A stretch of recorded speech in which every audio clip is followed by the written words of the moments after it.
adik, hasil kita tampi tadi kita menggelender kasar.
Hasil dari pasta kasar tadi sekarang sudah halus.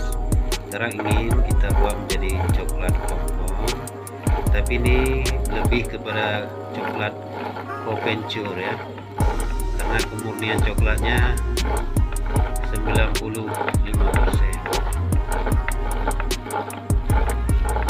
Tambahkan gula